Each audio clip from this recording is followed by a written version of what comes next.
Bom, gente, então, muito boa noite aí para todas, todos e todos que estão acompanhando. A gente está começando agora mais uma sessão do ABC Online, né, organizada pela SP Cineplay, pela ABC. A nossa sessão de hoje é sobre o filme Legalize Já, Amizade Nunca Morre. Bom, o filme ele conta a história do Skank, que é um músico revoltado com a opressão e o preconceito diário sofrido nas quebradas e nas periferias do Brasil, enfim. Ele busca expor essa insatisfação através da música. E um certo dia, ao fugir da polícia, ele esbarra no Marcelo, um vendedor de camisetas de bandas de heavy metal. E o gosto pelo mesmo estilo musical é o que os aproxima ali, né? E assim como a habilidade de Marcelo em compor letras de forte cunho social e questionador, impulsionado por Skank, ele adentra esse universo também da música e juntos eles formam a banda Planet Hemp. Então, a nossa discussão hoje vai ser sobre esse filme, e para fazer esse debate aqui, a gente tem alguns convidados que eu vou apresentar cada um para vocês. Claro que vocês também vão se apresentar aí depois da minha fala, mas vou fazer aqui uma breve introdução. Temos aqui o Gustavo Bonafé, ele é nascido em São Paulo, cursou Ciências Sociais na PUC, antes de começar a trabalhar com cinema, e após inúmeras experiências como diretor de comerciais e videoclipes, ele também ingressou em conteúdo, séries e longas, como Legalize Já, de 2017, Chocante, também de 2017, e O Doutrinador, de 2018. A gente também tem aqui conosco, para essa discussão, a Joana Mureb. Me desculpa se eu falei seu nome errado, Joana, depois você me corrige. Não, falou certo.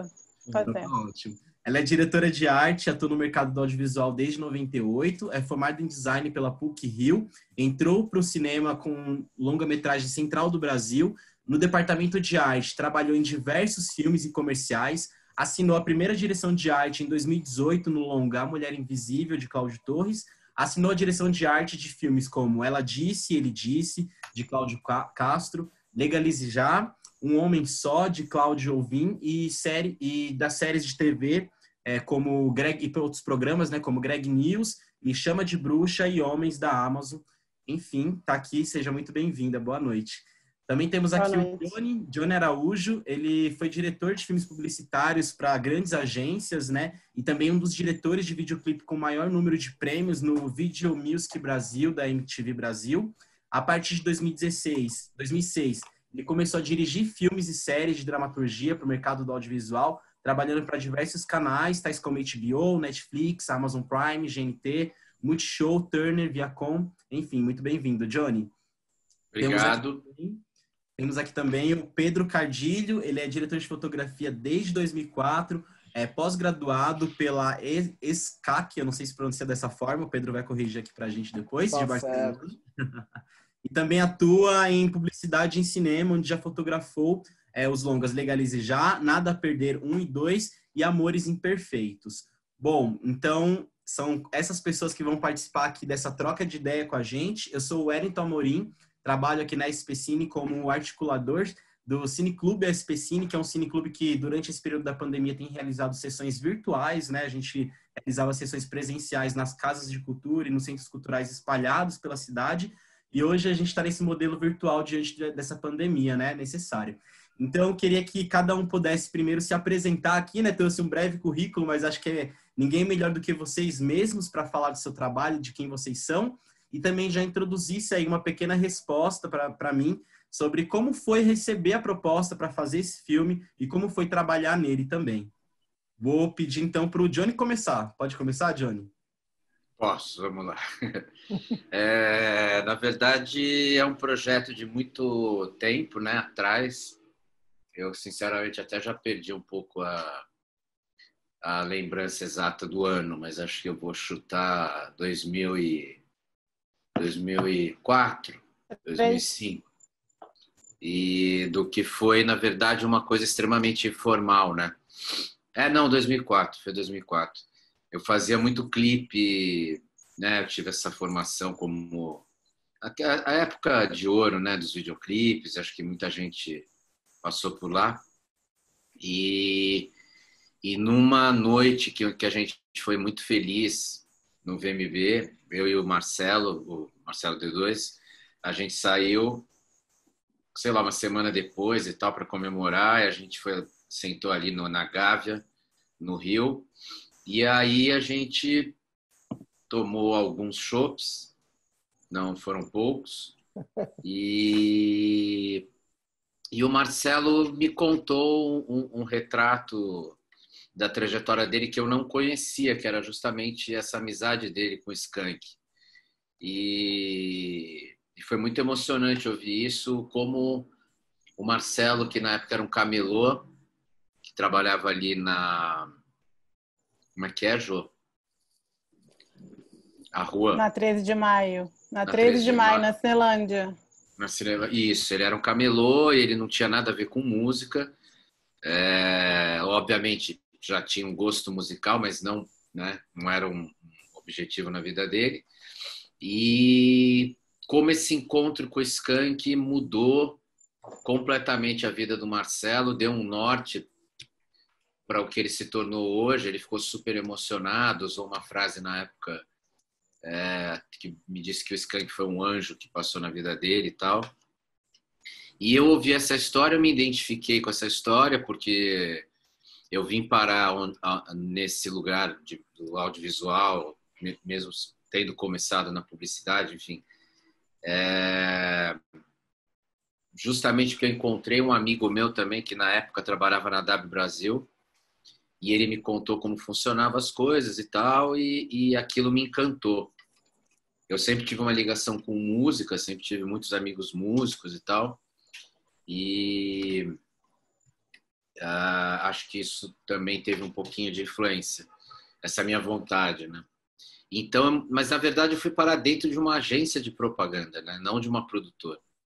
E um dia acompanhando uma filmagem da W, acho que era a campanha de Guaraná Antártica, se não me engano. Primeira vez que eu vi um Steadicam na vida.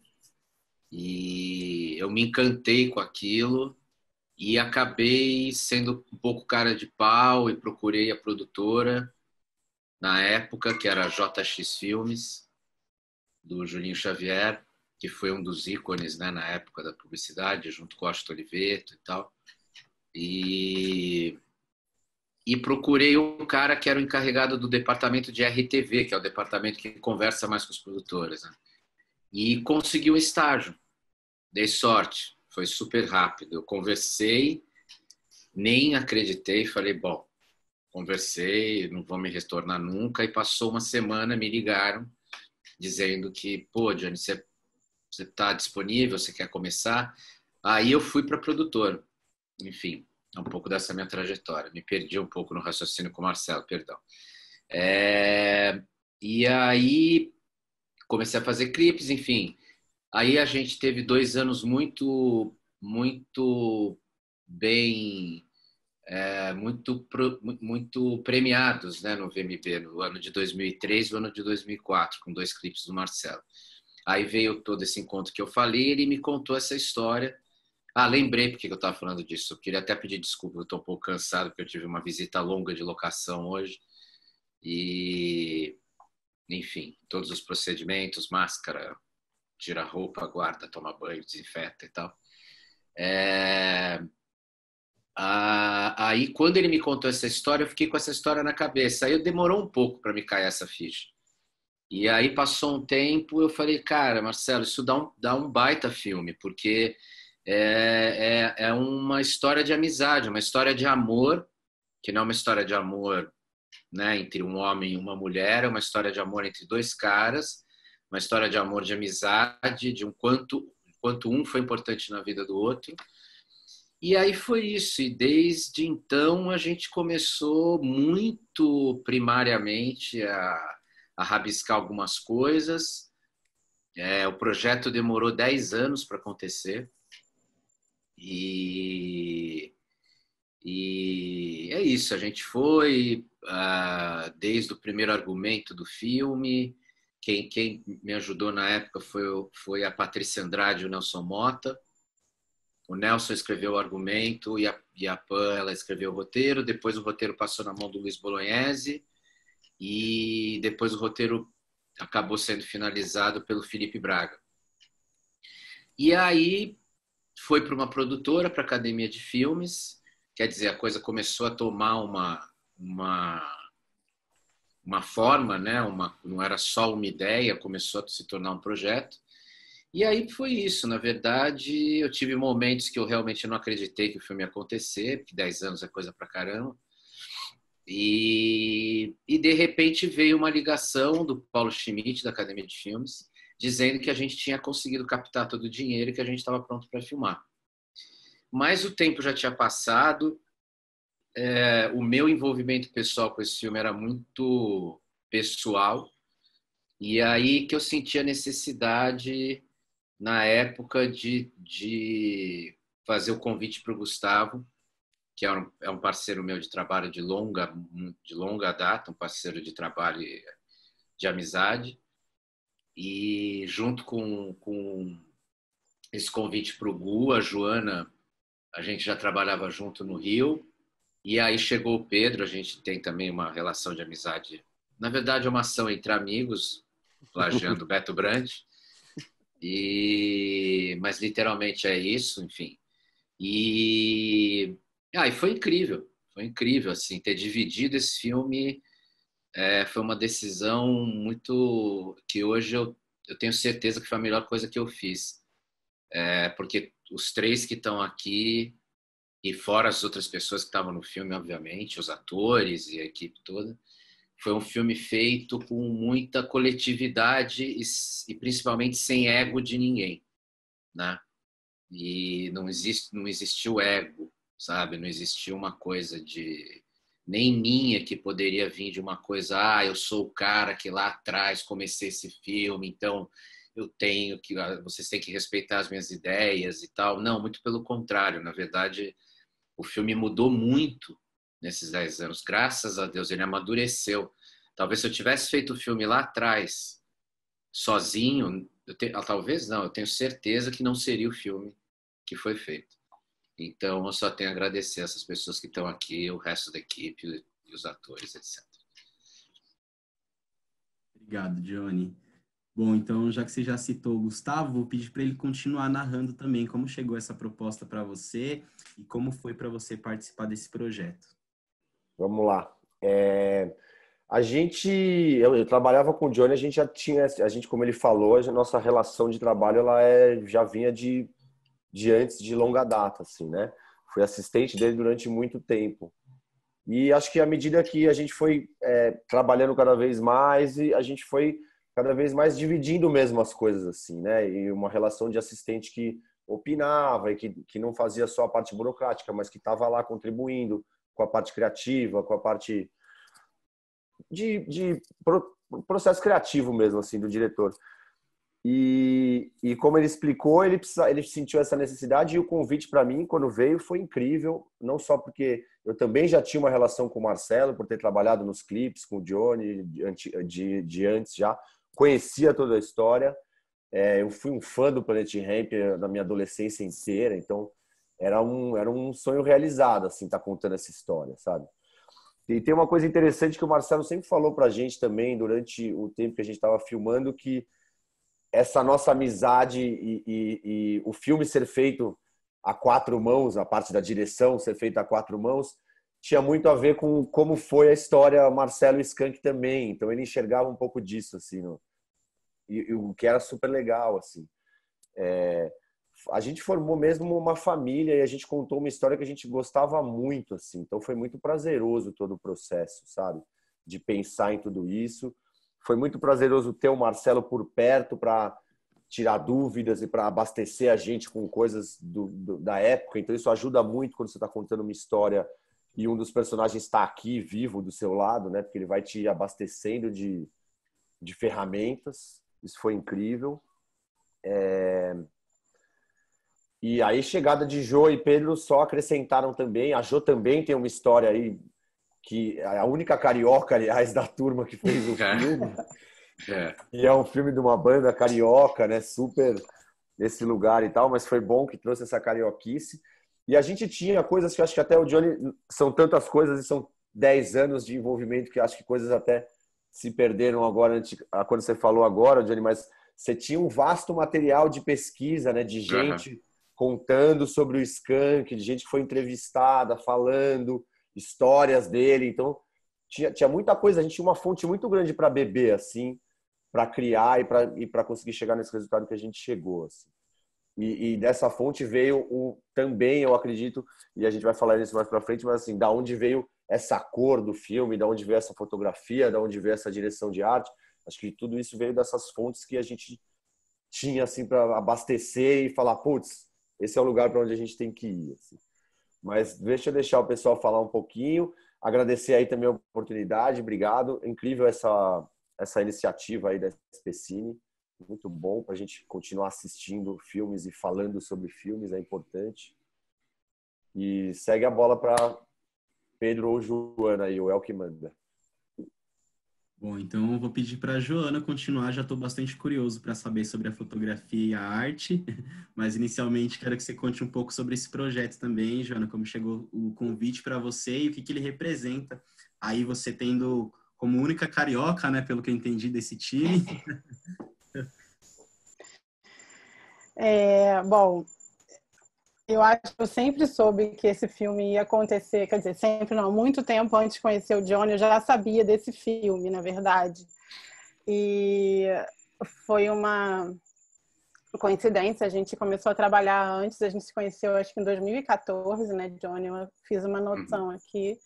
A gente fez um trabalho e aí a gente fez um segundo, eu acho, uma série, e aí ele me chamou para fazer o filme. E eu tenho uma relação com esse filme porque é o seguinte, eu vivi os anos 90 no Rio e eu fui na Sinuca, fui no show no Garage, fui no show do Planet, eu meio que conheci essas pessoas, eu meio que cresci, quer dizer, convivi com eles na minha adolescência vendo tudo acontecer. Por ser a única carioca, junto deles, eu lembrei agora quando você falou, a gente ia ver locação, eles olhavam para mim, poxa, mas você acha que aqui vale a pena? Você acha que é carioca? Você acha que era aqui? Isso conta a história? Isso parece? Na verdade, funcionou muito assim, mas eu entrei no projeto e ele se encaixou para mim, eu encaixei nele. Foi muito legal fazer esse projeto.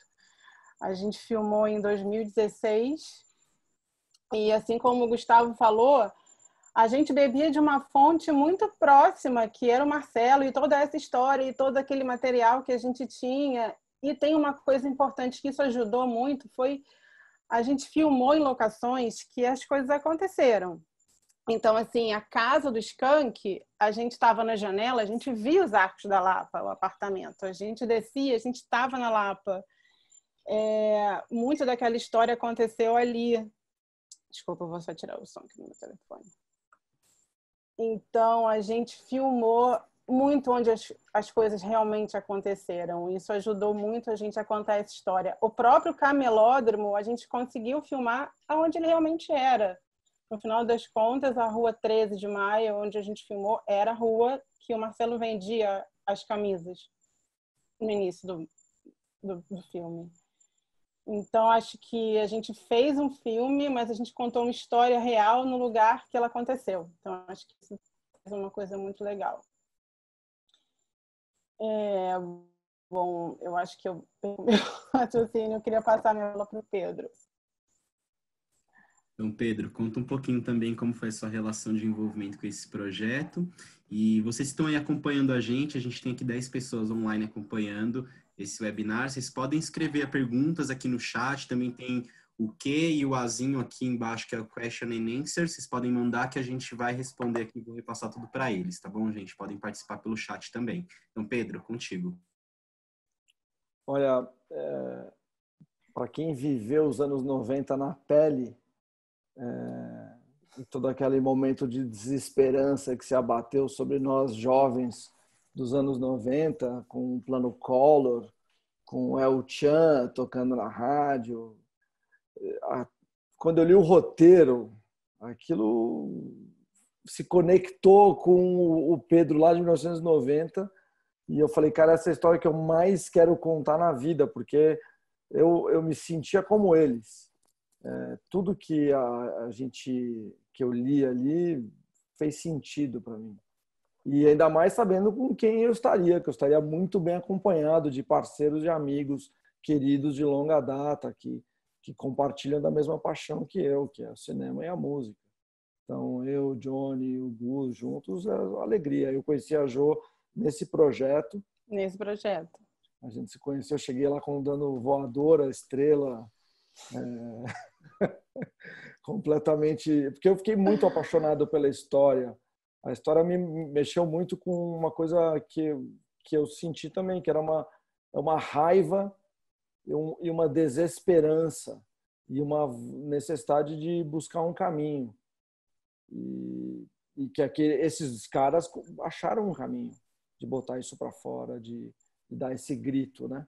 Sem falar, obviamente, nessa outra camada que é o bromance, que é o amor dos dois irmãos, aí, dois caras que se encontram e que tem tudo a ver e que um é escada para o outro na vida, né?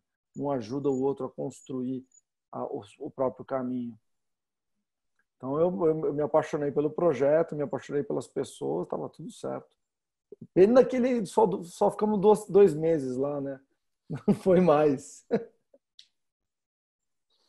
E pena que tá tudo igual agora, né? Não, é tão cíclico, né? Uma coisa maluca, porque essa desesperança de 1992,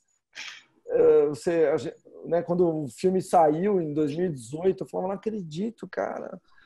Quando a gente estava filmando, a gente já falava, cara, all over again. Full circle, uma coisa louca, assim, a gente dando a volta e, de novo, vendo aí os jovens agora, né, batendo desespero do mesmo jeito, se sentindo sem saída, se sentindo num país que não favorece a cultura, que não favorece outras vozes que não as hegemônicas, né? Os excluídos não têm voz, não têm direito.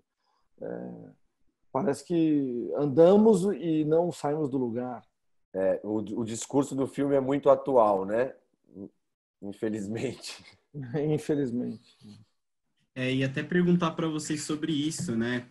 Eu nasci em 95, né? Tenho 25 anos, então é muito louco assistir o filme e me identificar também com essa sensação, esse sentimento, né? Essa relação com a violência policial, essa relação com a sociedade mesmo, né? De abandono e tudo mais. E eu queria saber como foi o desafio de transformar isso em narrativa cinematográfica, né? De onde veio essa opção também do PB? Se vocês puderem começar a entrar mais nesses detalhes estéticos, assim, das escolhas. Eu vou fazer uma pequena introdução e vou passar a bola já para a Jo e para o Pedro. Acho que o maior desafio da gente essa década, ela é muito, por exemplo, não era um filme de 1970, né, onde você teoricamente teria uma linguagem, né, um conceito estético mais marcante, né? Os anos 90, eles óbvio que mudou bastante, mas ele não mudou tanto assim. Então acho que a gente começou, né, Gu? Acho que o primeiro raciocínio foi esse. Ao mesmo tempo, veio muito numa descrição do Marcelo, não sei se vocês lembram, que a Lapa, essa época, ela estava muito abandonada. Ela não era a Lapa de hoje, né? Ela não era a Lapa, esse bairro efervescente, cheio de gringo, e show, e bar, e boteco. Ela era uma Lapa muito à margem. Ele falava, era um lugar que ninguém queria, né? Aí a gente pegou. Exatamente. Ele falava isso, assim, ninguém queria ficar lá. Então era um lugar que a gente podia ficar, porque ninguém tinha o saco também. E era muito escuro, as pessoas tinham medo de ir. Então acho que um pouco disso começou por aí. E aí acho que, para amarrar isso com a Jo e o Pedro, a gente começou a raciocinar, né? E como é que a gente vai dar uma cara para esse filme não tão óbvia, né? De usar sei lá, um recurso. Como é que a gente vai... Primeiro, a gente não tinha um orçamento, como a maioria, a esmagadora dos filmes brasileiros tem, para recriar enfim, para ter esse orçamento dentro da arte. Para ser de época mesmo, né? Para ser exatamente de época. Então, como é que a gente, na linguagem estética, a gente começa a gente consegue amenizar essa limitação. Agora é sem romantismo nenhum. Como que a gente consegue amenizar essa limitação, né? E aí foi que veio a proposta do Pedro. Acho que o Gu, não lembro se o Gu participou junto, se o Pedro, enfim, mas veio essa proposta do Pedro em cima desse look, né, que é quase um PB, na verdade, né, um Bleach Bypass. É basicamente um preto e branco, enfim, o Pedro vai explicar melhor. E para isso dar certo, tinha que ter uma simbiose, não só da fotografia, quanto da arte, muito, né, em cor, de parede, enfim, e do figurino também, né? Não é um filtro que você joga na imagem e tudo funciona. Isso não foi à toa, né? O Pedro fez uma pesquisa enorme nesse sentido. E a gente foi descobrindo, dentro da paleta de cores do filme, o que funcionava para esse filtro e o que não funcionava. Aí acho que eles podem falar 1000 vezes melhor do que eu. Eu queria acrescentar só uma coisinha com relação a da onde veio, que eu acho que e partiu um pouco disso também. Óbvio, tem toda essa questão do orçamentário e até de solução e tal, mas tinha uma coisa que a gente falava muito que era: que Rio de Janeiro é esse aí que a gente quer mostrar? Que Rio de Janeiro que esses caras moraram? A gente já viu muito Rio de Janeiro, a gente já viu muito Rio de Janeiro colorido, a gente conhece o Rio de Janeiro do sol, da praia, de vários lugares, mas que Rio de Janeiro esses caras viviam? Que era o Rio de Janeiro das galerias, do camelô, mas e o Planet Hemp é uma banda de rock, punk, rap, né? Universos que não são solares. Cartão postal, né? Cartão não postal. São solares, eles não são esse lugar. Então a gente falou, cara, a gente tem que mostrar quase que um Rio de Janeiro. A gente brincava que era Sarajevo, não é Rio de Janeiro, entendeu? Vamos fazer essa cidade meio suja, cinza. Porque esses caras não eram os caras que iam pra praia jogar bola de sunga. Não, esses caras estavam lá o dia inteiro pegando um busão com o pé na poeira, no asfalto. Então, putz, como é que a gente dá essa cara de que mundo cinza é esse? Que Rio de Janeiro, como é que a gente transforma esse Rio de Janeiro no que a gente imagina e leva a gente para os anos 90, né? E aí acho que foi daí que desenrolou melhor, assim. Mas explica você, Pedro, até a proposta e o que era e como é que foi para vocês dois a troca, né? Mas o conceito era esses caras não frequentam o Rio de Janeiro solar, os caras não estão na Zona Sul, não estão no Arpoador. Esses caras estão num lugar sujo, é um filme punk rock. A gente brincava, tinha quase uma estética de fanzine, sabe? De xerox, de colagem, as texturas, né? O relato do Marcelo dizer de que a Lapa era suja, era escura, era tudo grafitado, sujo, descascado. Porra, eu não acreditava que aqueles caras vivendo com aquela raiva, com aquela desesperança, estavam ali curtindo o solzinho de contraluz, douradinho, e tomando uma cervejinha. Não tinha esse ar. Era uma cidade dura. Tem uma sequência no filme que é muito boa, né, você é negro também, sabe? Porque é isso, vocês são da periferia, vocês não estão na Zona Sul, você não é a Juventude Dourada do Rio de Janeiro. Então a gente queria que isso ficasse claro desde o começo, o contexto que eles estavam inseridos, né? E da onde eles sentiam esse apartheid, né? E essa vontade de falar, de se colocar, de reclamar o seu lugar. Então daí, como é que nós vamos achar esse look que é um look que não é condescendente com o Rio de Janeiro, ao contrário, é um look que explora o dark side, né? E também vai nos ajudar, do ponto de vista orçamentário, a organizar o que a gente é capaz de produzir. Então a gente tinha duas vontades ali de que a gente tinha que aliar, né, Jô? Sim. E eu acho que dramaturgicamente o look traz a dureza da vida que eles levavam, assim, ajudou a trazer isso, porque os dois levavam uma vida dura, né? A gente mostra ali a Lapa era realmente muito suja. Menos quando a gente foi filmar, né? Que os arcos estavam todos pintadinhos de branco. Vi essa foto outro dia. A gente teve que sujar fazendo depois. A vida inteira foi imundo. Aí quando a gente foi filmar, ele estava branco. Tinha os Mas, na andaimes, acho que verdade... a visita de locação não tinha os andaimes. Tinha, estavam terminando de pintar ainda. Não, e aí surgiu essa história da gente fazer um look mais duro.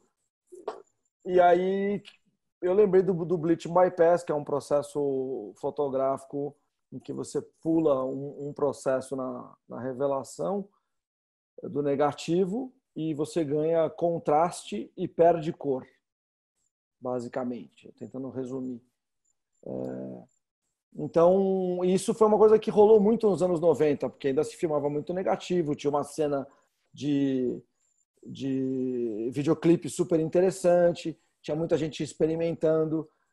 O Bleach Bypass surgiu lá nos anos 50, parece que no cinema japonês, mas quem difundiu ele foi o Roger Deakins, em 1984.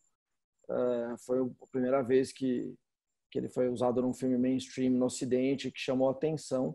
E daí em diante ele foi usado mais vezes. E os laboratórios de cinema, na época, criaram seus próprios processos de Bleach Bypass, que conseguiam dosar, aumentar mais o contraste, perder mais a saturação em graus, aumentava o grão.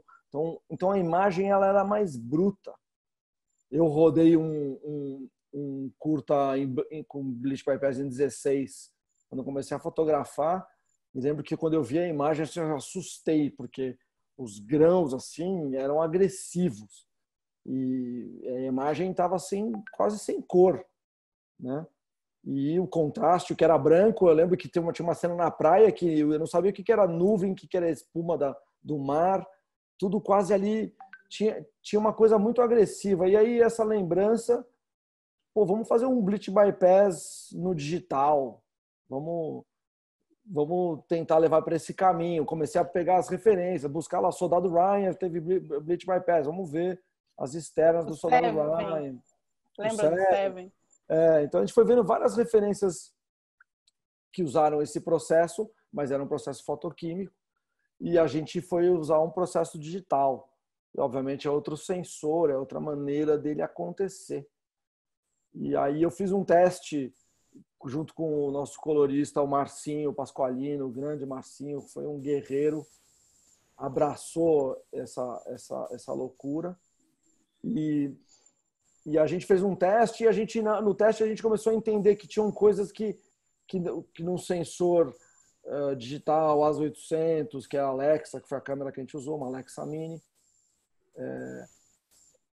parecia que não acontecia o bleach, parecia que faltava alguma coisa. Então faltava alguma coisa, ou era na luz, na maneira de iluminar a cena, ou faltava alguma coisa no assunto que estava na frente da câmera. Fosse o figurino, fosse a parede, a textura da parede. E aí, junto com a Jo, a gente começou a testar. Será que essa parede o verde tem que ser mais forte, porque quando dessaturar, ele vai virar um verde musgo. Então vamos colar um monte de coisa, vamos deixar mais... Porque aí a textura vai vir. Quando aumentar o contraste do Bleach Bypass, aumenta muito o contraste. A textura vai vir. Então... a gente foi tateando esse caminho, né? Fazendo o nosso... eu brinco que é um Bleach 2.0, né? Porque é o Bleach no digital, tal, é bem subvertendo, né? É muito mais um Bleach conceitual do que propriamente o processo tal e qual, né? E acho que não só isso, né, Pedrão, e né, Jô, como também até o figurino a gente testou, sabe? Sim, a gente testou tudo.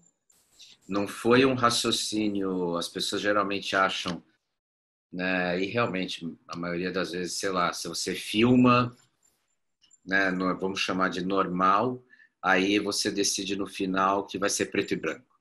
Aí você vai lá e tira a cor. Não é bem assim que funciona. Ainda mais nessa proposta. Então, a gente realmente se preparou bastante. Não foi um filtro que foi jogado no filme, né? E Foi literalmente uma proposta em que a gente não tinha, vou ser muito sincero, assim, o material sem passar por esse processo era de chorar. Era muito louco. Né? O que eu fiz, falando um pouco do processo técnico, depois que a gente fez os testes junto com o Marcinho, o colorista, a gente criou um LUT para a câmera, um lookup table, e colocamos na câmera e eu tinha lá 2 bleaches. E aí a gente monitorava já a nossa câmera, a gente via o tempo inteiro no set a imagem já com pouca saturação, muito contraste, muita textura. E algumas vezes eu tirava o LUT do filme para poder ver se estava tudo bem. A gente queria morrer no vídeo assist. Eles gritavam, eles começavam a gritar, não, não, não. Não, lembro da Jo, achou que estava louca. Não, faz isso comigo. Isso que é, né? O lance é um processo sem volta mesmo, né? A hora que você decide fazer isso, você vai fazer a escolha da arte assim, a escolha do figurino assim, tudo isso assim. Não dá para depois chegar lá e falar, não, vamos voltar. Não vamos, porque a parede está com uma cor horrorosa se a gente não for usar esse LUT depois, entendeu? Não é que vai funcionar, não vai funcionar. O figurino vai ficar feio, as coisas não vai dar certo se a gente não tiver com esse LUT por trás. Aí a gente chorava, falava, volta. E foi um processo que, assim, não acha que ele foi um processo, além de ser uma escolha que a gente tinha, né, que às vezes a gente olhava um para o outro e falava, nossa, será que a gente está muito louco? Depois teve um segundo processo, que foi quando o filme ficou pronto e as pessoas comerciais do filme olharam e falaram, poxa, mas é preto e branco, será que não dá para deixar colorido? Ainda teve essa etapa. Então, são decisões que eu acho que elas são muito arriscadas, mas, cara, quando você vê o resultado, sabe? Esse filme é muito doido, assim, porque ele tem tanta coisa em comum, assim, de todos, né, de todo mundo, né? Do trabalho de cada um que tá aqui, né? Mas, assim, quantas vezes esse filme não foi tão arriscado, né? Como eu comentei. Era uma loucura de bebedeira minha lá 10 anos atrás, depois o filme andou, passou na mão de 3 roteiristas, aí o filme vai acontecer. Aí existia lá atrás também uma escolha de atores que mudou. Enfim, esse filme foi feito de muita batalha e de uma postura nossa muito... Não, a gente vai seguir esse caminho, então beleza, a gente vai seguir esse caminho. Né? Acho que isso foi uma coisa fundamental no processo, porque depois da gente ter tateado ali, buscado o look, quando a gente começou a fazer os testes, aí a gente deu a mão, sabe? Vamos pular, todo mundo vai pular junto, demos as mãos e pula. E aí pulamos, não tem volta. Quando eu tirava o look da câmera, todo mundo gritava, porque não, a gente já pulou. Agora não vamos voltar atrás. E tem outra coisa que é legal de falar, que é nessa linha também, que tem muito a ver com a cinematografia. Outra coisa que a gente criou, que era como é que a câmera ia funcionar para os 2 personagens até a hora que eles se encontrassem. Então, o mundo do Marcelo era todo fixo e parado e lento, e o mundo do Skank era todo em movimento, porque o Skank era esse cara que se movimentava, então a câmera dele sai, vai para a janela e ele anda, e a câmera anda com ele, porque ele é esse cara do movimento, e o Marcelo tá sempre lá, estático nos Arcos da Lapa, estático na casa do pai, estático em todo lugar. E era outra coisa que é outro compromisso que é difícil, você planeja e na hora honrar ele, às vezes é difícil, você fala, putz, mas não vamos fazer, não vamos, é o Marcelo, lembra? O Marcelo é parado. Nossa, não tem movimento. Não, trava a câmera aqui, bota o cachorrinho pra latir e é isso aí, entendeu? Não vai fazer um treve, né? Tomando um chute. Mas não vamos poder nem movimento. Não, ainda não. No Skank ainda não entrou na vida do cara, a gente não mexe agora ainda. E aí depois que os personagens se encontram, aí é uma mistura daquela coisa mais tremida com aquela coisa mais estática e ganha um movimento fluido, né? Vai começando mas aí, à medida que o Skank vai ficando doente, a câmera dele também vai aquietando. Também começa a diminuir de energia e tal. Porque ele vai perdendo energia, né? E no final, tem uma passagem de bastão, né? Tem uma troca, né? Tem uma troca exatamente. Só que é isso, também é a história dos compromissos. Eu acho que o fato também de sermos de não ter essa coisa que o Johnny falou do ego quando um estava ali duvidando do próprio caminho, o outro via lá e falava, não, cara, é isso aí, a gente escolheu, agora vamos nessa, segura a bronca. Queria saber também da Joana, como foi pensar nessa direção de arte casando, acho que com todos esses elementos que vocês colocaram da fotografia, mas também pensando nesse universo, né? Você já trouxe um pouquinho no começo, que também fazia parte do seu universo, você vivenciou essa década de 90, enfim. Como que foi construir tudo isso? Na verdade, quando o Pedro chegou com essa proposta, eu fiquei meio sem chão, porque quando eu li o filme, li o roteiro e pensei no filme na minha cabeça, ele era um filme colorido, de cores saturadas, como era Lapa, como era Sinuca e tal. Mas, de uma hora para outra, quando ele me explicou, depois que eu comecei a aprender, eu comecei a estudar o que era o tal Blitz, que eu não sabia, eu virei quase uma expert. Eu mandava umas coisas para ele, olha que maneiro, não sei o quê. A Joana colocava Blitz nas fotos que ela tirava dos filhos já em casa. Dava ela foto começou do a fazer filho, um mandava Blitz com o Blitz Bypass por Joana.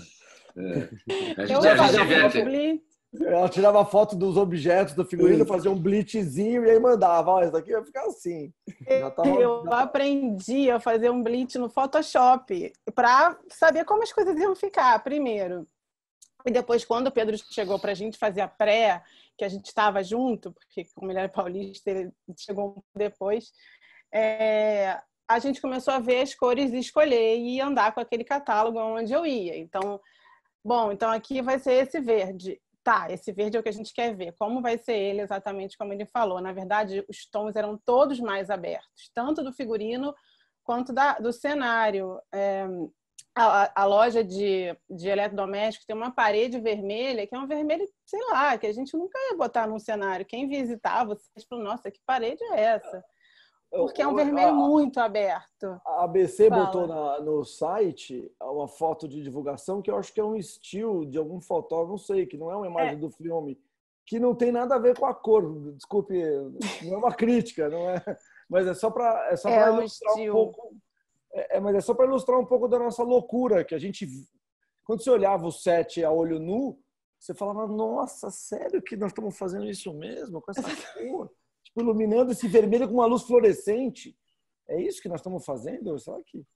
Acho que... E ter o LUT lá era ótimo, porque a gente via, no final das contas, e para mim, na direção de arte, era um exercício ótimo, porque eu tinha que criar uma cor para virar uma outra cor no final, e a gente fazia isso em tudo. Então, foi muito, muito legal, assim. Nem lembro mais o que ia fazer. Foi um desafio muito bom, que eu acho. E por ter vivido os anos 90, toda aquela coisa da textura, dos impressos e tudo aquilo que acontecia, que a gente colocou, eu fui lá no Circo Voador, fui nos arquivos e peguei tudo que rolou mesmo. Eu usei os cartazes reais, usei o cartaz de show do Ramones, tudo que rolou na época eu saí colocando para trazer. Às vezes a pessoa está lá e vendo, putz, aquele show do Dash na garagem aconteceu, alguém falou isso para mim, eu já vi aquele cartaz, então tá tudo ali. Eu acho que a gente conseguiu recuperar bem assim tudo que aconteceu. A gente tem aqui uma pergunta no chat de Tid. Estou perguntando se Tid quer fazer essa pergunta aqui por voz, que eu posso liberar aqui o seu microfone para você falar ao vivo com a gente também. Mas caso você não queira, enfim, a pergunta está aqui no chat. Gostaria de saber como a realização sonora e musical se sintetizou com essa estética da imagem. Obviamente. Sintonizou, né? Como se sintonizou. Eu acho, bom, obviamente o Marcelo, né? Achar que o Marcelo não ia se envolver com a direção musical do filme é uma piada. E porque o Marcelo foi ele foi de uma generosidade muito grande com a gente, né? E em nenhum momento ele sempre dizia isso pra gente, o filme é de vocês. É minha história, mas o filme é de vocês. E a música, ela... A gente, como o Gu lembrou, eu esqueci desse detalhe que foi muito importante, durante esse tempo todo, né, antes da gente filmar, a gente juntou um material muito extenso, né, de coisas de arquivo, fotos, entrevistas, pessoas, porque o Skank ele não existia, né? Assim, o Marcelo tá aí, ele tá vivo, enfim. O Skank foi um cometa, né? Um cara que passou na vida de todas essas pessoas. Ele era um cara extremamente agregador, muito além do tempo dele. Então ele trazia referências musicais para a época que as pessoas não conheciam, né? O Skank era um cara que não tinha um gênero musical definido, mesmo, e tudo bem, o gênero aonde ele terminou, né, a carreira dele foi com o rap, com essa mistura de rap e rock. E, enfim, então essa mistura do rap, do rock e muito do punk, né, dessa sonoridade punk rock do Planet, que tem muita, enfim, o Planet ele nasceu como uma banda de punk rock. Claro que tinham elementos, né, muito parecidos com o Cypress Hill, com o Beast Boys, enfim. Mas, assim, ele veio como uma banda, o Planet sempre foi uma banda pesada. As músicas, aqui eles têm as músicas mais de sucesso, eles não têm essa sonoridade, mas se você vai num show do Planet, inclusive até hoje, né? Até hoje agora está difícil, mas o show deles é muito, muito pesado. Então, acho que essa é um pouco isso. A música, ela também entrou por esse lugar, né? Dessa sujeira sonora, dessa guitarra de poucos acordes, né? E sem solos, enfim. Eu acho que isso casa com essa opção estética, né? Que a gente adotou. Sim, tem uma coisa legal para falar sobre o som, que é também, né, Johnny, que é que os meninos, o Ícaro e o Renato, eles gravaram todas as músicas, eles mesmos, né?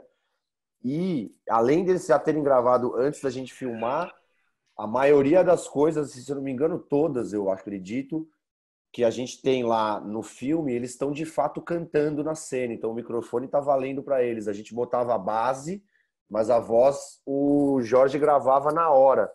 E foi um trabalho incrível esse do som mesmo, porque tá lá, os meninos cantavam, a gente conseguiu ter isso e usar disso, e que é uma diferença enorme do que quando você tá dublando e tal, né? Porque você sente ali o cara cantando na situação que ele tá mesmo. Isso faz uma diferença. Isso faz uma diferença grande para as performances, assim.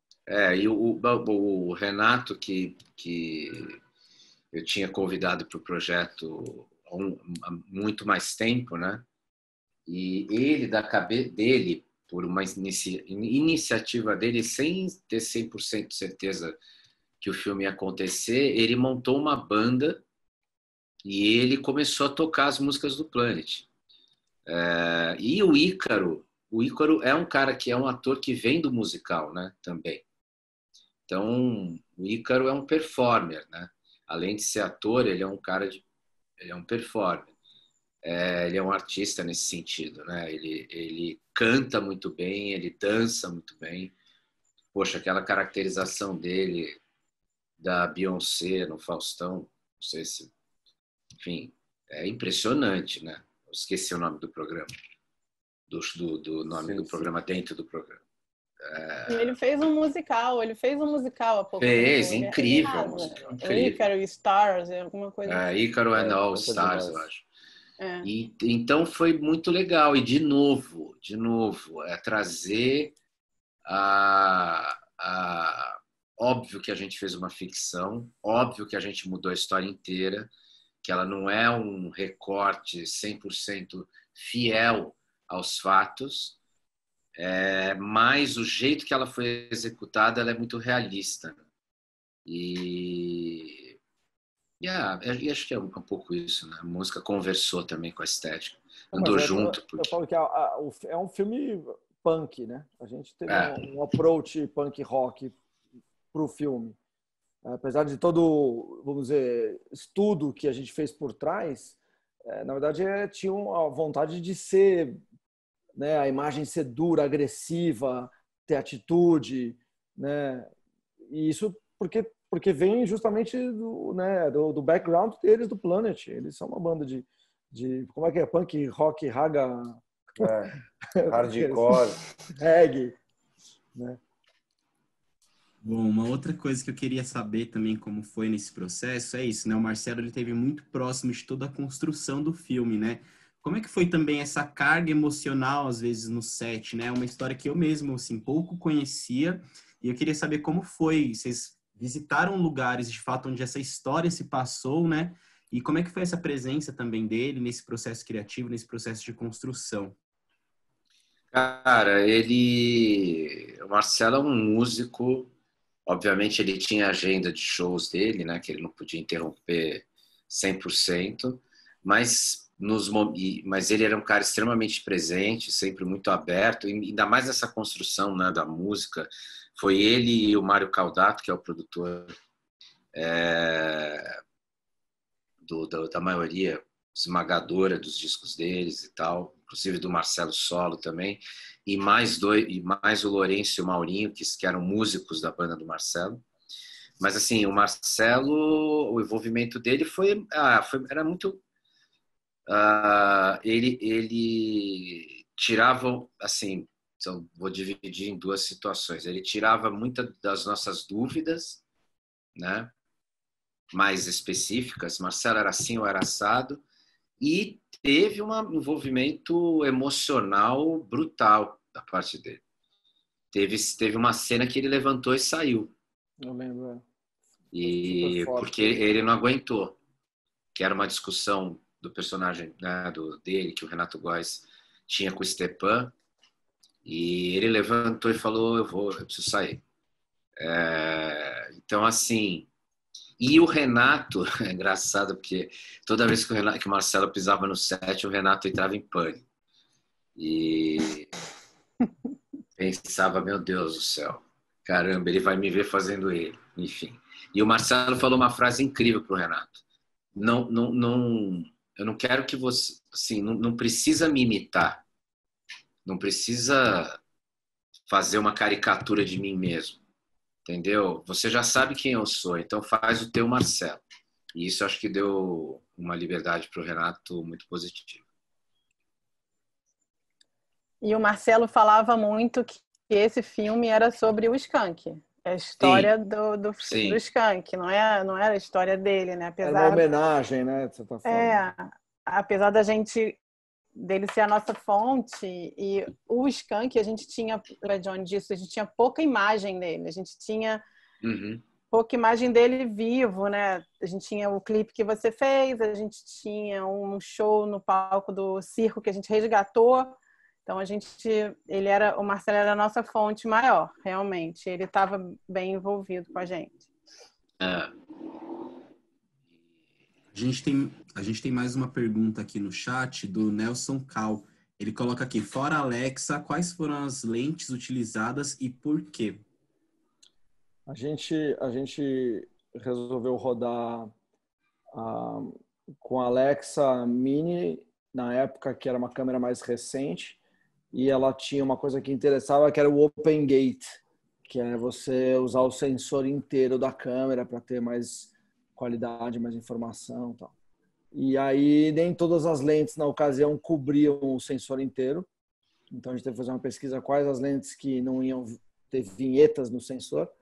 E ao mesmo tempo, como tinha esse look agressivo, eu também não queria uma lente muito agressiva, porque já bastava o look, né? Então a gente foi de Ultra Primes, que foi uma sugestão do Zé Limonge, o primeiro assistente de câmera, o foquista, foi um parça, nota 10. Ele tá aqui. Filme. Ele tá aí. Ele tá aqui, o Zé. Tá, eu acabei de ver. Love's in the Air, meu. Ele foi um puta parceiro, a gente trocou muitas ideias boas na pré, até chegarmos nessa lente. E depois disso, o Zé concebeu para a câmera na mão. Eu brinquei, falei: Zé, eu quero a câmera mais assim, que faça parte do meu corpo possível. E eu tenho até as fotos da câmera. A gente deixou a câmera peladinha. O Zé botou um punho de Atom, se não me engano, aquele punho de madeira da Atom. E as lentes, as Ultra Primes, não são lentes muito grandes, tem um tamanho gostoso. Então a câmera ficou bem gostosinha, bem pequenininha, bem boa de operar na mão. A gente fez várias sequências de câmera na mão super divertidas, principalmente com o Ícaro, que também tem um balé. Então a gente fazia uns balés super incríveis. Ele chegava, eu entrava pelo outro lado, girava em volta dele, ele olhava para o outro lado. E também filmamos em locações muito apertadas, o que, obviamente, com o meu corpinho não ajuda muito, precisava de um operador um pouquinho menor, mas aí o Zé Limonge ajudou, deixando a câmera pequenininha para a gente caber dentro desses lugares. A gente usou, eventualmente, uma Zoom, a GNE Optimo, a clássica 24-290, mas a gente usou, acho que, sei lá, em 2 diárias. Foi uma coisa assim. É um filme praticamente de uma câmera só, né? A gente teve, sei lá, 90% das nossas diárias era uma câmera só, com um jogo de Ultra Primes. A gente brincou, eventualmente, com filtragens de difusão em algumas cenas, para deixar a imagem com um clima mais interessante, mas não o filme inteiro. As sequências mais dramáticas, que a gente queria mais textura, que fosse mais duro. Então, todo o começo da vida do Marcelo, em que ele só toma porrada da namorada, do pai, do emprego, do camelô, da polícia, tudo ali, o Marcelo não tem filtragem, não tem difusão. É só a lente e o sensor e o look. E aí, à medida que as coisas vão acontecendo e os shows vão acontecendo, a gente foi acrescentando um Black Pro Mist bem suave, um oitavo, um quarto de Pro Mist, deixar a imagem um pouquinho mais soft. Estava também já operando um pouco no mundo do sonho do Marcelo, que é virar um artista, não sei o quê. E aí, por outro lado, o Skank foi ficando doente. Então, a gente foi tirando a filtragem do Skank e também deixando a imagem mais dura, mais contrastada. Nossa, se mais alguém Mas tiver foi mais... a gente, tudo ali a gente tinha um conceito, né? A gente conceituava tudo. Vamos lá, tem que ter isso, a gente... Mas, de qualquer forma, o nosso kit era um kit que eu diria pequeno, singelo. Assim, não era Entendi. uma loucura. Se mais alguém aí que está acompanhando tiver alguma pergunta, pode enviar no chat. Eu queria fazer mais uma pergunta para vocês, que é isso, né? Acho que a gente já começou falando um pouco sobre esses aspectos sociais que o filme aborda, né? E muito relacionado ao que o próprio Planet Hemp sempre cantou, né? Como pautas importantes, como a legalização da maconha, a questão da violência policial. E eu queria saber, essas são questões que atravessam, sobretudo, né, corpos negros, corpos periféricos. Eu queria saber de que forma vocês se relacionam e como vocês enxergam essas questões, assim. E também se o processo do filme foi um processo de construção disso, né, de pensar esse lugar de fala, pensar também essa realidade brasileira para vocês. Eu vou falar um pouquinho. Eu acho que as letras do Planet por si só, que nem você falou, elas já tinham essa bandeira e esse lugar de fala, e já tinha isso muito presente no texto também, principalmente do Skank.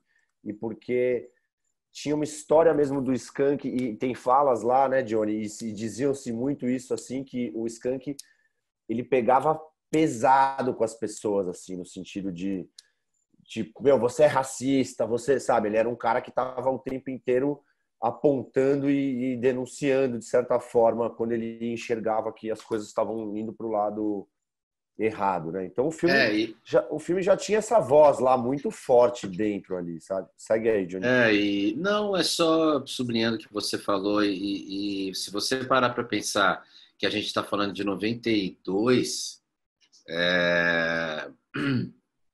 o racismo, né? Hoje, isso que o Gu falou, o Skank ter esse dedo em riste, né? Esse apontamento, e ele literalmente ele chama o Marcelo de racista. Ele 92, poxa, 92 era muito, ainda era o racismo ainda era muito velado, né? Velado no sentido de não que era tão racista quanto é hoje, mas ele era mais abafado, né? A crítica, né? A contestação, né? E o Skank o tempo todo sempre carregou isso como uma bandeira. O Gu falou uma frase, né, anteriormente, que eles estão no bar, né, onde eles passam bastante parte do filme, e ele fala para o Marcelo: eu sou preto, você é preto. É óbvio que o Marcelo não é preto. Né? É E o óbvio que o Marcelo Marcelo... fala, né? O Marcelo fala, eu não sou preto. Ele falou, caralho, tu é racista, bro? Que engraçado. Tem várias que ele joga essa, assim. E é isso. Não, Sim, né? E mesmo se o Marcelo falasse, não, eu sei o que... Não, você não... o Marcelo nunca ia saber o que o Ícaro... Perdão, que o Skank passava. Nunca. Não. Ele não é preto. Entendeu? E uma coisa nas pesquisas que eu fui descobrindo é que o Skank sofria muito racismo neste meio musical que a gente está falando. Olha, sabe que coisa doida, né? Pode parecer um meio, né, onde são todos artistas, pensadores, ninguém ali, todo mundo é de uma classe, né, que não tem grana, tá todo mundo no mesmo barco, e mesmo assim, dentro deste lugar, o Skank sofria racismo. Ele não sofria racismo, como o Gu falou, o Pedro falou, da galera ali da Zona Sul e tal. Ele sofria racismo dentro do ambiente que ele estava lá mesmo. Ele vivia, né? Então, acho que isso é uma coisa muito importante, assim. Talvez isso não tenha imprimido no filme, até porque a gente, sei lá, por uma questão de história, roteiro, pode ser que tenha não fugido, passado desapercebido, mas o Skank tinha uma batalha pessoal nesse lugar. Isso é uma coisa que me chamou muita atenção quando eu comecei a ter acesso ao material. E depois, quando o Felipe terminou o roteiro do filme e a gente viu discussões ali que passavam por esse lugar e de extrema importância, né? E a gente... E o Ícaro é um cara, o Ícaro, além de ator, o Ícaro é um ser humano, né? Um cara que se posiciona, né? E ele trouxe isso. Ele trouxe esse posicionamento dele para o personagem. E foi muito bem-vindo para a gente.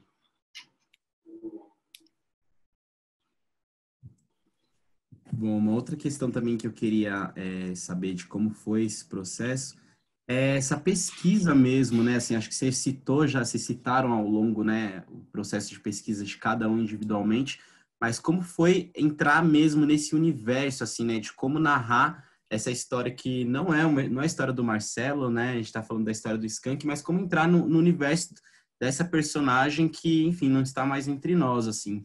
Então, como foi esse processo? Vocês conversaram com a família? Como foi também a construção com o próprio Marcelo, assim, e com a preparação do elenco, assim, né, para reproduzir esse personagem? Eu vou falar rapidinho, aí o Gu pode complementar. Assim, durante esses 10 anos, a gente buscou a família, mas a gente não achou. E, por incrível que pareça, a gente foi encontrar a família do Skank muito num processo pré-filme. A gente a produtora, na verdade, na época do filme, que infelizmente faleceu,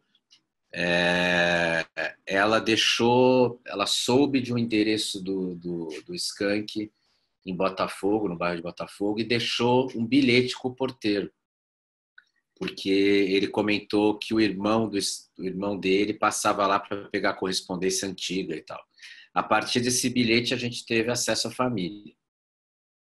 E Ah, e o Skank, ele era um cara extremamente querido, controverso pra caramba, mas um cara, enfim, a gente tinha inúmeras gravações de entrevistas de pessoas, por exemplo, do Yuka, do Rapa, enfim, do B, né, do Benegão, as lembranças do Marcelo que ficavam um pouco confusas, né? Uhum. E acho que, né, porque ele viveu isso muito de perto, mas assim, a gente teve que reconstruir um personagem através do que falavam dele. E às vezes era muito contraditório. Você ouvia alguém falar do Skank e de repente outra pessoa falava coisas completamente diferentes. E só que aí eu acho que o personagem dele ele foi construído em função, claro, preservando as características desse ser humano, né, desse cara, mas ele foi se moldando à história que a gente queria contar, que era a história do Skank, né? Como é que o Skank entra na vida do Marcelo e transforma a vida do Marcelo e vai embora. Qual foi o legado que esse cara deixou, né? E principalmente qual era o discurso, que era o que a gente estava falando um pouco atrás. Mas eu acho que é isso. E aí a gente foi mergulhando nesse universo. Quando a gente viu, a gente estava totalmente imerso, né? Totalmente imerso, assim. Johnny, Oi. a gente teve muito um acesso às fotos da Dani da Corso também, que é uma fotógrafa que acompanhou ele Sim, é e verdade. fotografou os primeiros shows.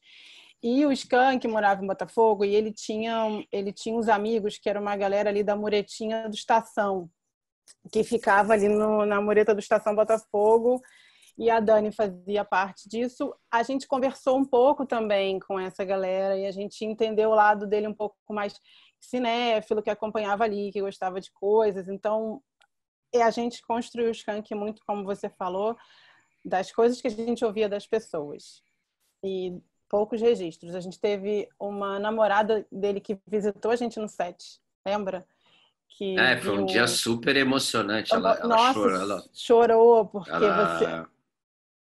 você tinha recuperado a filmagem do clipe, que estava sem som, mas era só o clipe que você fez lá não, no eu não terraço. fiz. Na verdade, eu não fiz esse clipe. Não, era o clipe do Achou Estevão. o material, né? A gente achou o material. Era um material que estava jogado no lixo, praticamente. Isso. Que E a aí gente alguém recuperou. Eu lembro que na última semana ali da pré, quando eu estava fazendo os testes de caracterização, e que um dia o Ícaro, quando a gente estava bem perto do final, que o Ícaro saiu, entrou na sala que a gente estava fazendo reunião, e a gente se assustou, porque ele estava muito parecido com as imagens que a gente tinha do Skank. E a gente falou, puta, o negócio está tomando o corpo mesmo. Ele tinha e aí todo o gestual do Ícaro, tudo que ele aportou, né, o personagem.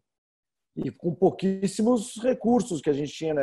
Pouquíssimo material fidedigno, né? Sim. Tinha, sei lá, 2 imagens, o resto era tudo foto, né? E tem uma imagem muito icônica para mim, que é quando a gente projetou o filme a primeira vez, foi o Festival do Rio? Acho que sim, né? Foi o Festival do Rio. E na sequência teve o show do Planet no Circo. E tem uma foto que você vê o Formigão, o baixista do Planet, o B, a galera olhando para a tela com a imagem do Ícaro, e você vê na cara deles que era literalmente uma personificação, era uma personificação literal. Eles se emocionaram muito. Então, enfim, em méritos do nosso ator Ícaro Silva.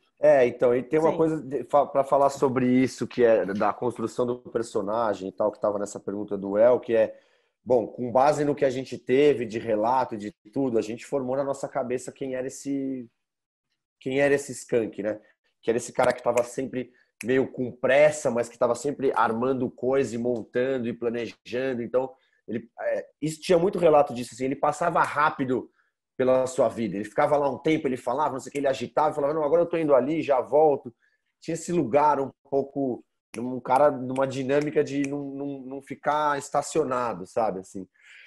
E o Ícaro, o dia que ele foi lá fazer o teste, ele entrou e saiu assim, né? Ele entrou com pressa, fez, foi embora, a gente se olhou e falou, mano, é ele, né? Ele fez igualzinho que a gente tá pensando que era o cara, sabe?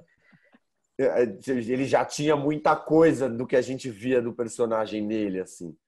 E aí encaixou como uma luva, fora todo o talento que ele tem para depois só vestir a roupa mesmo, assim, que foi rápido. Eu queria saber de cada um de vocês qual que é a cena mais marcante desse filme. E aí pode ser pela própria cena em si ou por algum processo de produção que foi muito complexo de executar. Uma cena que me marcou muito é a cena que eles estão andando ali naquele trilho, né, do bondinho ali na Lapa. E aí o Skank vira e fala, né, a diferença entre nós e eles, e aí eles, no caso, ele está se referindo aos ídolos, né, quem são referências musicais para eles, a diferença entre nós e eles é que eles acreditam no que eles estão falando, né, e a gente também precisa acreditar. Essa é uma cena que me marcou muito, assim, achei muito bonita a composição e o próprio enredo, tudo que ele está falando ali, a atuação em si. Eu queria saber de cada um, qual que é a cena que mais marcou, assim, seja por um processo de produção ou também pela história em si. Eu vou me livrar do problema rápido.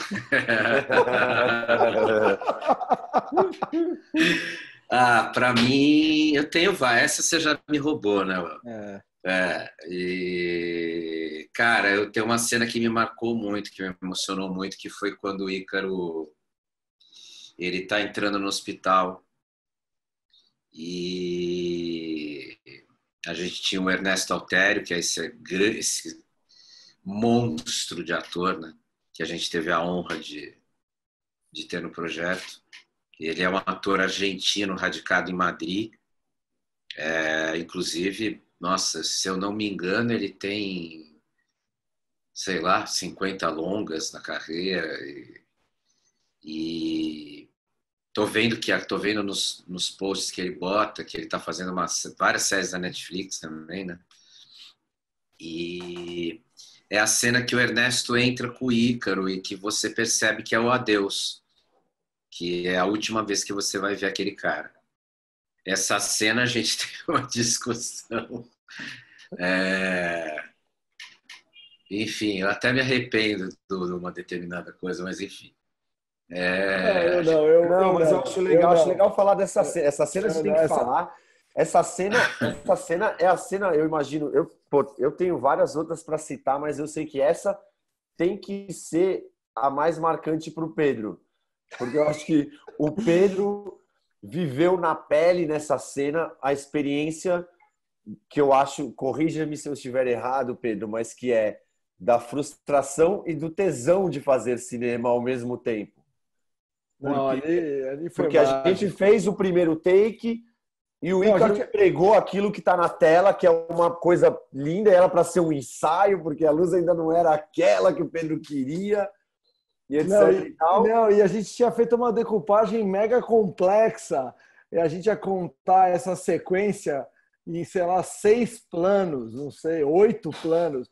Corta daqui, corta daqui, corta daqui, corta daqui. Mas vamos fazer um passadão para ver que tudo... Vamos fazer um passadão para ver se tudo acontece como a gente imagina. E o Ícaro chegou lá e entregou. E, cara, e aí... Eu acho que a gente rodou... Era o plano de sequência. Não era um plano de sequência. Não era, mas foi... A gente olhou um para o outro depois que a gente deu playback na cena e falou: meu, tá pronta. E aí o Pedro tava com uma lagriminha aqui assim no olho e eu me lembro do Pedro falar para mim: como é que eu vou voltar a iluminar a lata de leite condensado agora? E a gente todo mundo caiu para trás de dar risada e a gente falou: não tem o que fazer, puta, a luz não tá perfeita, mas o ator tá tão perfeito que a gente não tem como mexer nessa cena. A cena é isso aqui, não dá pra Aí, Não, vamos é que tentar mais teve duas, três, né, Johnny? Vamos É. tentar mais duas, três. A gente olhou um ponto e falou, esquece, cara, a gente nunca vai ter um Esquece, igual não. aquele. Não, a gente rodou Nunca mais de uma, né? A gente rodou Rodou mais. mais uma, acho. Sentou mais uma, olhou um ponto e falou, a gente tá dando um soco em ponta de faca, que não vai dar certo. Não, e eu lembro que a gente tinha botado o trilho ali só para fazer um passadão, mas então não estava ensaiado. E quando o Dolly veio vindo, eu olhei para o maquinista, tipo, recua. Aí o cara foi puxando, e aí escorre a lágrima.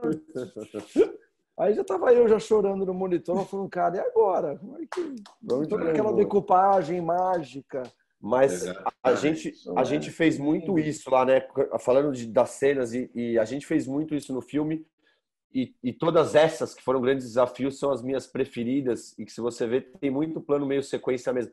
Tem aquela que a câmera tá aqui, eles vêm lá de trás, vêm até aqui na frente e sobe um funk na frente da câmera. Que é isso. Para você acertar uma dessa, cara, você faz algumas. Não tem jeito, é um textão. Eles estão vindo. Essa foi dificílima de acertar. A do carro, que é ele... É a do carro, meu Deus do céu. O carro foi uma cena... Uau, aquele diálogo dos dois enorme. E a gente... cabeça dura, não, vamos fazer sem cortar, não vai ter fechado de ninguém. São os dois lá o tempo inteiro, dando sangue. Não vamos roubar no jogo, né? E acho que isso trouxe atuações incríveis deles também, porque às vezes quando você está repetindo toda hora, mas cortando e picotando e tal, o ator não sente a mesma necessidade de acertar assim no lugar que tem que acertar, como é quando você está fazendo essas sequências, né? Que todo mundo sente, tem que dar certo. São 30, 40 segundos que tem que estar impecáveis, porque a gente só tem esses, entendeu? Mas agora fala cada um de vocês, eu falei. Eu tenho a minha cena preferida. A minha cena preferida é aquela do skunk da casa dele, que a gente botou a câmera para fora e queria começar nos arcos e entrar com a câmera para ir até a fita. E que no Scout a gente se deu conta de que na sala, que era onde existia aquele set, era a sala, a gente não ia conseguir fazer isso. Então, a gente teve que ir para o quarto de trás, remontar toda a parede da sala, que tinha papel de parede, 1 milhão de fitas, de aparelhos, era uma loucura. Em um dia... E no dia seguinte voltar ao setup. Mas, enfim, valeu super a pena. A minha equipe enlouqueceu, mas deu tudo certo. E quando a gente estava filmando essa cena no Video Assist, eu fiquei emocionada. Eu chorei, porque eu achei o Ícaro muito skunk, muito. E eu estava tão envolvida com aquele... Porque, na verdade, eu, Johnny, Gustavo e depois o Pedro chegando, a gente tem uma relação muito próxima, mais do que equipe. A gente é muito próximo, então a gente pesquisou muito esses caras. Então eu falei, cara, eu chorei mesmo, estou quase lembrando aqui, chorando, mas foi emocionante essa cena para mim, eu não esqueci. E ela ficou incrível, ficou boa. Eu adorei o plano. E era um trampo também, porque não cabia uma grua com um braço lá dentro. Então o Pedro fez uma traquitana maluca para a câmera chegar de fora, entrar e depois ser operada, né? Era um negócio bem... eu vinha puxando a câmera pela janela, no braço, aí pegava na mão no meio do plano. Foi circense o processo. Foi uma operação, né? Teve várias coisas. Esse filme também teve uma coisa que é uma coisa que eu amo no nosso ofício. Teve uma coisa muito artesanal, assim, a gente não tinha os recursos, mas a gente tinha a vontade né, e a dificuldade somada à vontade de realizar, a gente trazia soluções. Então, essa sequência que o El falou é uma sequência que eu gosto muito, porque, do ponto de vista de foto, era uma sequência complicada. Como é que eu vou fazer uma noturna dos caras andando lá nos Arcos da Lapa, em cima do trilho do trem, sem eu ter um aparato de luz considerável? E aí, depois de sonhar com um balão HMI e torres com HMI de contraluz, eu me deparei com a minha realidade e a gente iluminou todo o percurso com a luz mais barata do cinema, que são set lights, são as luzes que a gente nem usa para iluminar as coisas, a gente usa como luz de serviço. E aí a gente usou ela como se fosse uma luz de serviço do trilho. E aí nós fizemos uma conta lá, uma a cada 3 metros. E botamos, sei lá, 100, 80, é um número estúpido. Botamos as luzinhas lá E aí o maquinista confeccionou uma plataforma na largura do trilho do trem, botou os trilhos do traveling, as rodinhas do traveling no trilho do trem. E aí a gente pendurou um balãozinho para dar um feel light neles e fizemos a sequência. Foi super engenhoso, aquela com o coração, né? Vai dar certo. Então, mas isso foi uma das coisas também das melhores memórias de ter participado desse projeto. Foi de ter sonhado. Essa sequência, o frame dessa sequência é o pôster do filme, né? É o pôster do filme, isso que eu ia falar, é o pôster. E essa sequência tem coisa legal de som também, que a gente fez um trabalho super legal de edição e pós de som nessa sequência, porque eles estavam lá e era hora livre, era Lapa, e lá embaixo passa a polícia, passa ônibus, era uma loucura. E é um papo super importante, como você falou, e íntimo dos dois, né? Acho que nessa sequência eles viram amigos, assim, a hora que eles se conectam melhor, assim. E a gente fez com o Beto uma coisa super legal, que ele fez meio uma bolha de som. Então você sente que parece que eles estão meio... O Jorge, né? Dentro de uma... Não, o Beto... O Beto edição. Sim. Eles estão meio que dentro de uma bolha, então a cidade está lá longe, e o som deles está aqui, como se eles estivessem numa redoma de vidro deles, assim. Ficou super legal isso, assim, quando você escuta num som bom e no cinema, assim, você fala, uou, te leva eles para esse lugar, assim. De novo, uma forma do que a Tid perguntou aí, mas assim, de como a gente ia sintonizando imagem, som e tudo para as coisas conversarem. Né?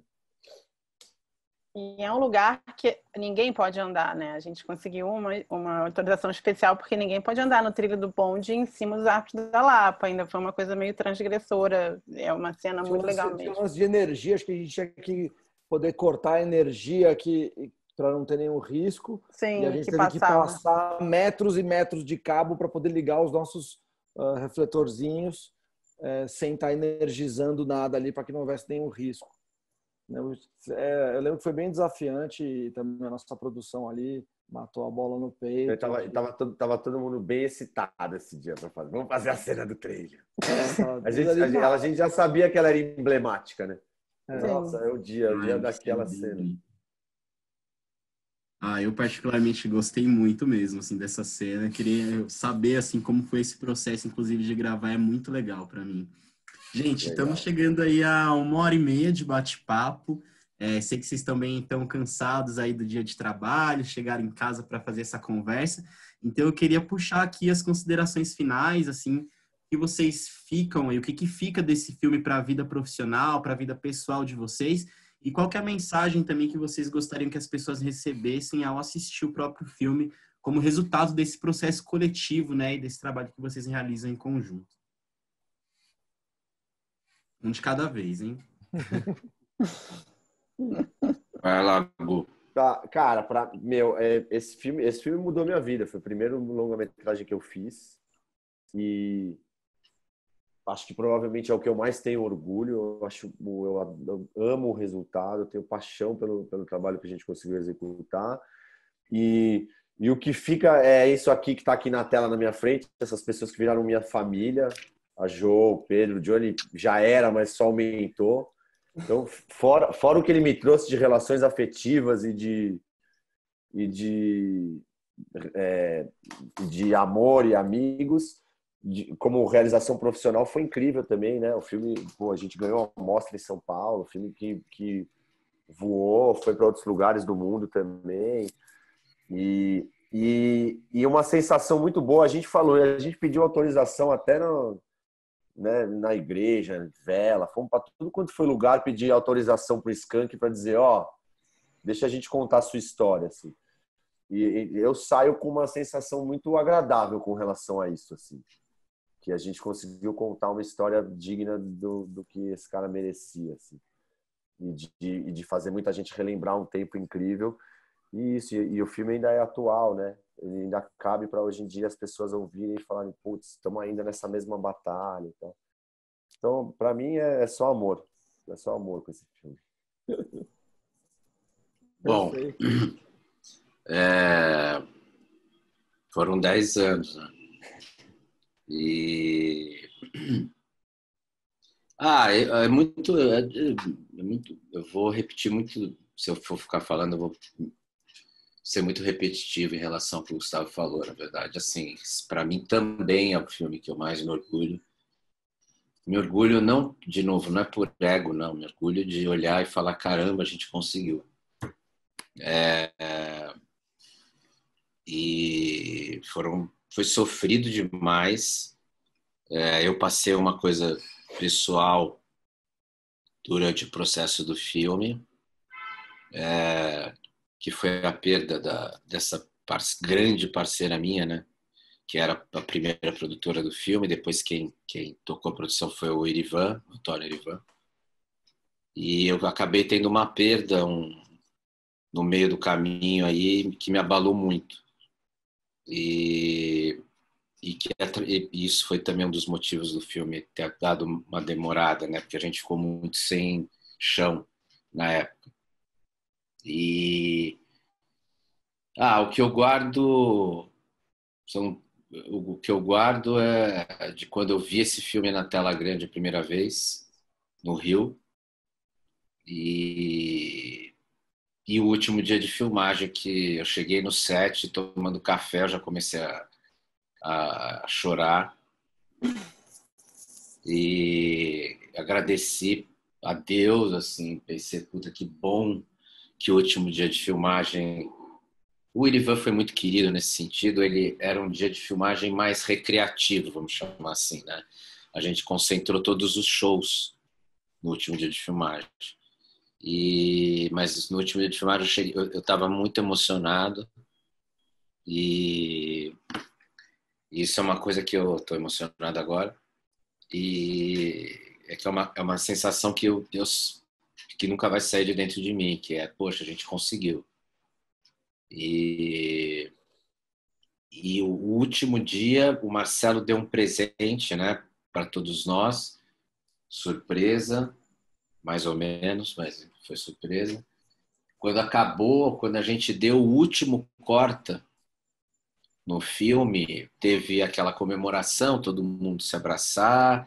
Eu falei um pouco disso que eu falei, eu fiz um momento, né? Falei um pouco em nome da Lara, que foi essa amiga, irmã, parceira, produtora do filme, que não estava lá. E na sequência, o Planet fez um show para a equipe. Cara, e olhar aquilo acontecendo, tem uma foto minha do Google que outro dia eu tentei achar, não achei, que a gente está sem camisa gritando, não sei onde foi parar essa foto. Eu tenho postada no meu Instagram, ela tá postada lá, mas eu não sei onde foi parar. Eu vou fuçar ela lá. E foi uma catarse. A gente estava no show do Planet, ao mesmo tempo a gente estava na última diária de filmagem, e a gente estava muito feliz. A gente estava feliz. Muito feliz. Muito. A equipe inteira. A equipe inteira, sim. A equipe fez... Ela pegou uma manta, um pano, né, de filmagem, nem sei se é manta de som, se é... Pano de câmera. Pano de câmera. E todo mundo escreveu e deram isso para mim e para o Gu. E está guardadinho aqui.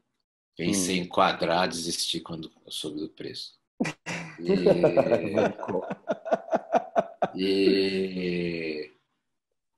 Foi isso. Foi esses dois momentos. Ver o filme, e vou te dizer que, cara, a exibição do filme no Rio de Janeiro foi apoteótica no sentido mais maluco e underground que você pode imaginar. A galera, todo mundo acendeu um baseado quando o filme começou. E eu lembro da cara dos seguranças olhando e falando, caralho, o que a gente faz?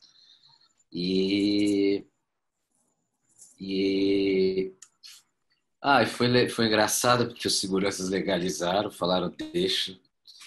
E a galera cantava as músicas, a galera se emocionava, a galera... Cara, foi muito doido, assim. Então, para mim, são esses dois momentos. Foi ver o filme projetado no Odeon e esse último dia de filmagem, que eu acho que eu nunca vou ter um último dia de filmagem como esse. Aliás, eu acho não, eu tenho certeza. É isso. Aí sobrou para vocês dois. Né? Eu vou falar então. Eu também tenho muito orgulho desse filme. Acho que ele também mudou a minha vida. E fazer um filme autoral, assim, hoje em dia, no momento que a gente está, pensar que a gente fez o filme do jeito que a gente quis e o filme é muito bem feito e ele é aquilo que a gente quis mostrar e que ele até hoje está atual, é uma coisa que meio não tem preço, sabe, para mim. Esse filme vai ficar guardado aqui. Tudo que o Johnny falou e o que o Gustavo falou, eu falo igual. Foi emocionante. O último dia de filmagem foi uma catarse. Eu estava ali no gargarejo, como se eu estivesse nos anos 90 no garage, pessoas dando moche em cima de mim. O Icaro não, Lincoln deu um moche. O Lincoln de câmera em cima. Foi uma coisa muito gratificante. Assim, eu queria deixar como mensagem e um pensamento coletivo que a gente possa voltar a fazer esses filmes como a gente fez esse e que a gente possa conseguir no Brasil e na nossa classe. É isso. Tomara que a gente consiga em breve fazer um longa. Muito bom. Muito bom. Bom, para mim foi, eu atravessei um portal nesse filme. Mudou tudo para mim. Foi incrível, uma oportunidade incrível de estar cercado de pessoas tão talentosas, tão generosas, na frente da câmera, ao meu lado, atrás da câmera, em todos os departamentos. Por tanto tempo, não foi um projeto muito longo, mas foi um tempo muito, muito prazeroso, muito rico, cheio de emoções. E depois olhar o filme pronto, ver o impacto que ele tem, né, contar essa história com todo o nosso amor, com nossa raiva, com nosso tesão, com nossa vontade. E uma história tão relevante, tão bonita, tão importante, que tinha que ser contada. E tinha que ser contada assim, com liberdade, né, como a gente fez. Então, putz, pena que todos os projetos não são como esse, né? Mas faço das palavras da Jo as minhas que isso sirva também como uma chama para que a gente corra atrás disso e de que a gente faça mais cinema assim, autoral, relevante e se divertindo. Sim. Quem ganha é a gente, né? Acho que toda essa dedicação, esse trabalho e essa coletividade que vocês trouxeram aqui nessa última fala, isso está expresso no filme. E, enfim, a gente que agradece essa obra. Queria ler aqui 2 comentários que vieram aqui no finzinho, acho que o Pedro conseguiu ler, não sei se todo mundo acompanhou, mas a Carolina Centelhas, ela colocou aqui: parabéns, turma, o filme ficou muito bom, vocês mandaram muito bem, fui assistir e saí impressionada, para muito bem. Adorei a luz e a escolha de cor, a arte, a atuação dos caras, foi uma combinação toda muito feliz, o debate foi ótimo. O Enio Ber Wagner aqui também coloca: abraço aos meus amigos Cardilho, Johnny, toda a equipe, obrigado pelo papo incrível, parabéns. E mais alguém também que tinha agradecido um pouquinho antes. Alguém tinha agradecido... foi a Tídia. Debate. Enfim, queria agradecer todo mundo que acompanhou aqui essa discussão aqui pelo Zoom. Lembrando que o filme está disponível na plataforma da SP Cineplay, então agradecer aqui Pedro, Gustavo, Joana, Johnny, muito da hora, muito bom poder trocar com vocês e conhecer também um pouquinho da trajetória de cada um. E é isso, gente, a gente encerra por aqui essa discussão, lembrando que mês que vem tem mais uma sessão da SP Cine com a ABC, então fiquem ligados aí na programação, logo mais a gente está divulgando também. É isso, gente. Boa noite para todo mundo. Boa noite. Maravilha. Obrigado, El. Beijos. Beijo, tchau, amores. Obrigado. Valeu.